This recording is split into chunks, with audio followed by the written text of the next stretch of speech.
ஹாய்ங்க, எல்லாருக்கும் வணக்கங்க. இது வந்து கார்த்திகை தீபத்துக்கு எடுத்த விலாகுங்க. அன்னைக்கு அப்பம் செஞ்சுருந்தாங்க. வாங்க அப்பம் எப்படி செய்யலான்னு பார்க்கலாங்க. ஃபஸ்ட்டு மிக்ஸி ஜாரில் கோதுமை மாவு 1 கப் எடுத்துக்கோங்க. நீங்கள் எந்த கப்பில் மெஷர்மெண்ட் எடுக்கிறீங்களோ அதே கப்லேயே எல்லா பொருளையும் எடுத்துக்கோங்க.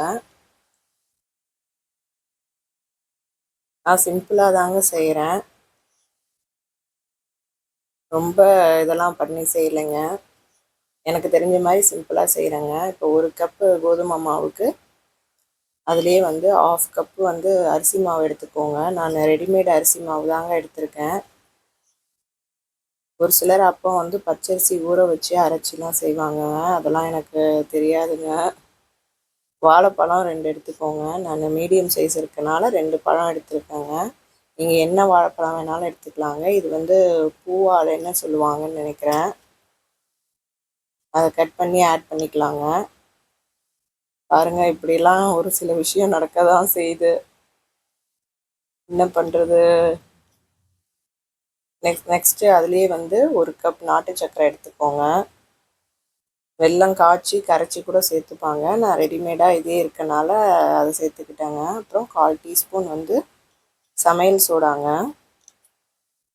அதுலேயே ஒரு பிஞ்ச் அளவுக்கு உப்பும் ஆட் பண்ணிக்கிறேங்க.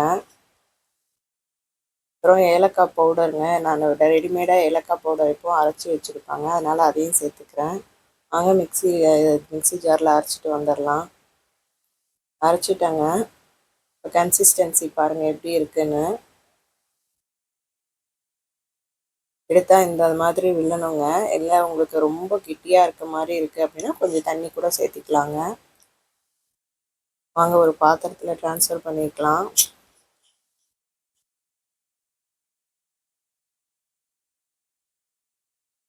பேட்டர் வந்து எப்படி திக்காக இருக்கா தண்ணி மாதிரி இருக்கான்னு பார்த்துக்கோங்க. ரொம்ப தண்ணி மாதிரி இருக்கக்கூடாதுங்க, மீடியமாக இருக்கணுங்க. கரண்டியை நீங்கள் எடுத்தீங்கன்னா இந்த அளவுக்கு இருக்கணுங்க. அப்போ தாங்க அப்போ நல்லா வரும்.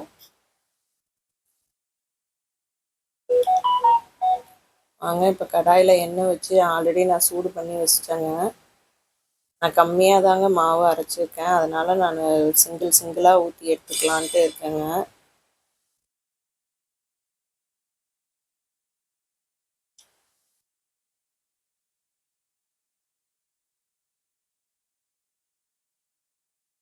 பாருங்கள், எண்ணெயில் போட்டோன்னே எப்படி புஷ்ஷுன்னு பொங்குதுன்னு பாருங்கள். அப்போ தாங்க அப்பம் கரெக்டாக இருக்குன்னு அர்த்தம். மீடியம் ஃப்ளேம்லேயே வச்சுக்கோங்க, ரொம்ப ஜாஸ்தி வச்சிடாதீங்க, இல்லைன்னா வெளியில் கரிஞ்சிரும், உள்ளே வந்து மாவு அப்படியே இருக்குங்க.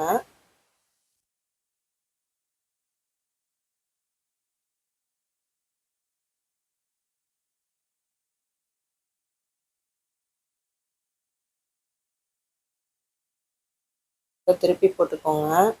ஒரு பக்கம் பாருங்கள் நல்லா கோல்டன் ப்ரௌனில் வந்துடுச்சு.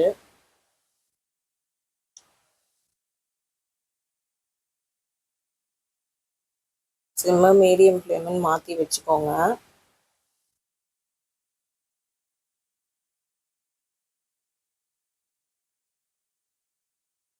இன்னும் நீங்கள் சின்னதாக வேணும்னா சின்ன குழிக்கரண்டி எடுத்துக்கலாங்க, நம்ம இஷ்டம்தாங்க.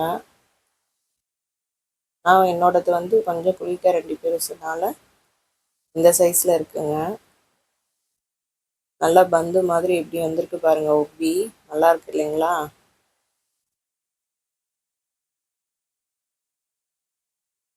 அவ்வளோதாங்க, இதுக்கப்புறம் நம்ம எடுத்துடலாம்.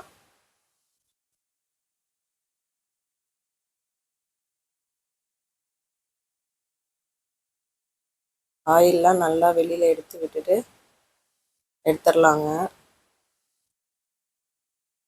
ஃபஸ்ட்டு பாருங்கள், அகைன் நான் இன்னொரு தடவை ஊற்றி காமிக்கிறேன் உங்களுக்காக.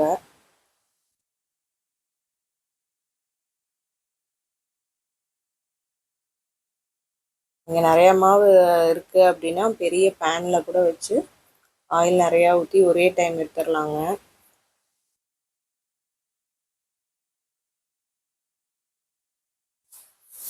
ஆயில் வந்து நான் எப்போவுமே ரீயூஸ் பண்ண மாட்டேங்க, ஒரு தடவை யூஸ் பண்ணதை.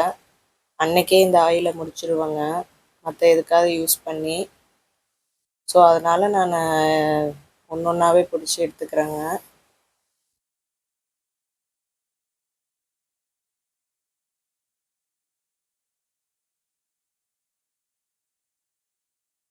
இதே வந்து நீங்கள் குழிப்பணியாரத்தில் கூட ஊற்றலாங்க. வாங்க அதையும் ட்ரை பண்ணலாம். பாருங்கள், பேன் வச்சுருக்கேங்க. அதில் ஆல்ரெடி நெய் ஊற்றி ஹீட் பண்ணி வச்சுருக்கேங்க. நெய் வேணாலும் விட்டுக்கலாம், இல்லை ஆயில் வேணாலும் விட்டுக்கலாங்க. அது நம்மளோட இஷ்டம்.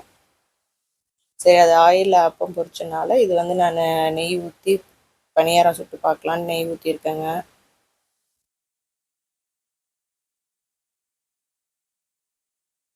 இது நம்ம குழந்தைங்களுக்கு டெய்லி ஸ்நாக்ஸாகவும் கொடுக்கலாங்க. ஹெல்த்தி ஃபுட்டு தான். நான் மைதா மாவுக்கு பதிலாக கோதுமை மாவு ஆட் பண்ணியிருக்கேங்க.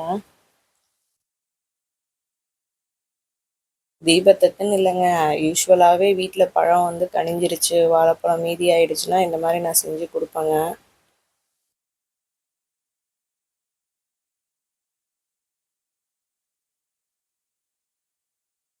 பாருங்கள், ஓரளவு இதானதுமே நான் திருப்பி போட்டுட்ருக்கேன்.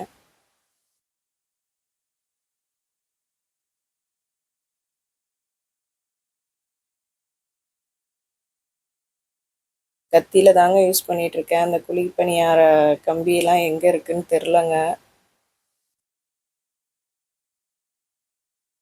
தேடுறதுக்கு டைம் இல்லை, அதனால் ஸோ நம்ம இதையே யூஸ் பண்ணிப்போன்னு கத்தியில் யூஸ் பண்ணிகிட்ருக்கேங்க.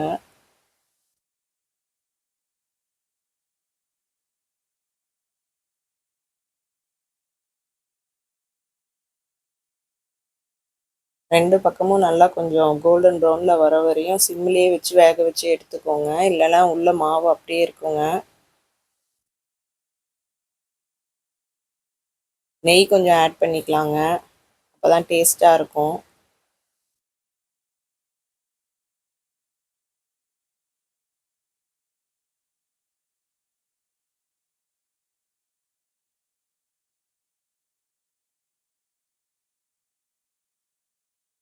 பாருங்கள், நெய் ஆட் பண்ணிட்டேன். நெய் ஆட் பண்ணிவிட்டு நீங்கள் லிட்டு க்ளோஸ் பண்ணி கூட வச்சு வேக வைக்கலாங்கங்க. நான் அப்படியே ஓப்பனில் தான் வச்சுருக்கேன்.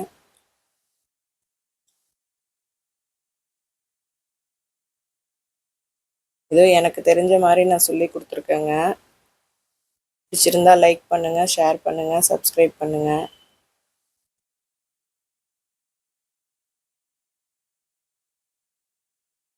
கொஞ்சம் எடிட்டிங் ஒர்க்லாம் நான் இப்போ தாங்க கற்றுக்கிட்டு இருக்கேன். தம்ப்நெயில் வைக்கிறது, இது மாதிரியான விஷயங்கள்லாம் இப்போ தான் லேர்ன் பண்ணிகிட்ருக்கேன். அதனால தாங்க வீடியோ போட லேட் ஆகுது.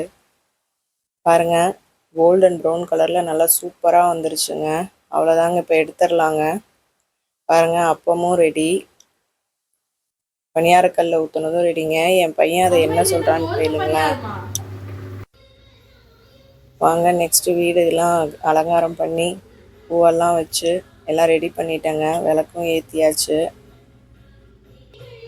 இந்த ஃப்ளவர் டெக்கரேஷன்லாம் என் சன் தாங்க பண்ணது. சாமிக்கும் வச்சாச்சுங்க. ஃப்ளாட் டைப் வீடுங்க இது வந்து, அதனால கம்மியாக தாங்க விளக்கு வைக்க முடியும் எங்களால். வெளியிலலாம் வைக்க முடியாதுங்க, வீட்டுக்குள்ளே தாங்க வச்சுக்க முடியும். இந்த பூ டெக்கரேஷன்லாம் நான் தாங்க பண்ணேன். இந்த விளக்கு வந்து எங்கள் அம்மா ஹவுஸ் வார்மிங் ஃபங்க்ஷன் அப்போ எனக்கு கொடுத்தாங்கங்க. நல்ல பெரிய விளக்குங்க. அப்புறம் நானும் என் பையனும் சேர்ந்து ஃபோட்டோஸ்லாம் எடுத்துகிட்டு இருந்தோங்க. பாருங்கள், பிக்சர்ஸ்லாம் எப்படி இருக்குன்னு. இதில் ஃபுல் வியூ வரலைங்க, அதையும் லேர்ன் பண்ணிகிட்ருக்கேங்க எப்படி ஃபோட்டோஸ் வாங்க, நான் ஒரு சின்ன டிப் ஒன்று தரேங்க உங்களுக்கு. சாரீ ஏன் ப்ரீப்ளீட் பண்ணுறோங்கிற ரீசனை. ஃபஸ்ட்டு ரீசன் என்னென்னா, சாரீ சீக்கிரமாக வேர் பண்ணிடலாங்க வித்தின் 2 மினிட்ஸில். மெயின் ரீசன் நெக்ஸ்ட்டு பார்த்தீங்கன்னா, நம்மள லீனாக காட்டுங்க. இது 100% உண்மைங்க. பாருங்கள், நான் கட்டியிருக்கிறத எவ்வளோ அழகாக இருக்குது. பேப்பர் மாதிரி அப்படியே நம்ம உடம்போடு ஒட்டிக்கிறனால அப்படியே மடிப்பு கிளையாமையும் இருக்குங்க. நம்மளை கொஞ்சம் லீனாக காட்டுதுங்க. பாருங்கள், அந்த பல்லு ப்ளீட்ஸ் தாங்க எவ்வளோ அழகாக இருக்குது பாருங்களேன். அந்த மடிப்பெல்லாம் கிளையாமல் அதை தான் உங்களுக்கு காமிச்சிட்ருக்கேன். நீங்கள் எவ்வளோ நேரம் வியர் பண்ணினாலும் அந்த உடம்புல வந்து அந்த கசகசன்னு புடவை இருக்கும் இல்லைங்களா, எப்படா நம்ம இதை கலட்டுவோன்னு நமக்கு இருக்கும். அந்த மாதிரி இருக்காதுங்க. பாருங்கள், நான் ஒரு 9 o'clock வரையுமே saree வியர் பண்ணியிருந்தேங்க. அப்படியே இருக்குது பாருங்கள், கிளையாமல். உட்காருவோம், நம்ம எந்திரிப்போம், எல்லா வேலையும் நானும் பண்ணிட்டு தாங்க இருந்தேன். பல்லு ப்ளீட்ஸாக இருக்கட்டும், செஸ்ட் ப்ளீட்ஸாக இருக்கட்டும், அந்த சென்டர் ப்ளீட்ஸாக இருக்கட்டும், எல்லாமே நீட்டாக அப்படியே இருந்ததுங்க நமக்கு. பாருங்கள், ட்ரை பண்ணி பாருங்கள் நீங்களும். பிடிச்சிருந்தா சேனலை சப்ஸ்கிரைப் பண்ணுங்கள், லைக் பண்ணுங்கள், ஷேர் பண்ணுங்கள், சப்போர்ட் பண்ணுங்கள். Thank you all.